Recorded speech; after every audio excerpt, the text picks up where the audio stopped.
90-এর দশকের বাংলা সিনেমা জগতের জনপ্রিয় এক অভিনেত্রী যাকে আমরা ববিতা নামে চিনে থাকি, কিন্তু তার পারিবারিক নাম কিন্তু এটা নয়। এটা তিনি পেয়েছিলেন সিনেমা জগৎ থেকে। তার বাবা তার নাম দিয়েছিলেন ফরিদ আক্তার পপি এবং ডাকতেন পপি বলে। কিন্তু সেই পপি থেকে কিভাবে ববিতা হলেন সেই সম্পর্কেই আমরা আজকে আপনাদেরকে জানাবো। তবে তার আগে একটি কথা বলে রাখি, ভিডিওটি ভালো লাগলে অবশ্যই একটা লাইক দিবেন।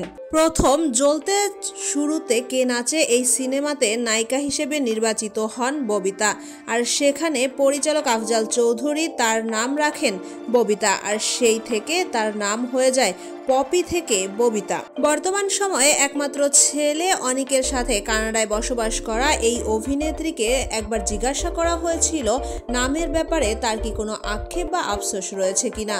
উত্তরে ববিতা বলেছিলেন, নামের ব্যাপারে আমার কোনো আক্ষেপ নেই, কারণ ববিতা নামটাও আমার বাবার দেওয়া, আর এই ববিতা নামের মাধ্যমে আমি পেয়েছি দর্শকের ভালোবাসা, জনপ্রিয়তা, দোয়া, সেই সাথে আশীর্বাদ।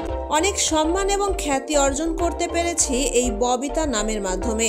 তাই এই নামটি পাওয়াতে আমার কোনো আফসোস বা আক্ষেপ কোনোটিই নেই। তো বন্ধুরা, ভিডিওটি ভালো লাগলে অবশ্যই আমাদের চ্যানেলটি সাবস্ক্রাইব করবেন।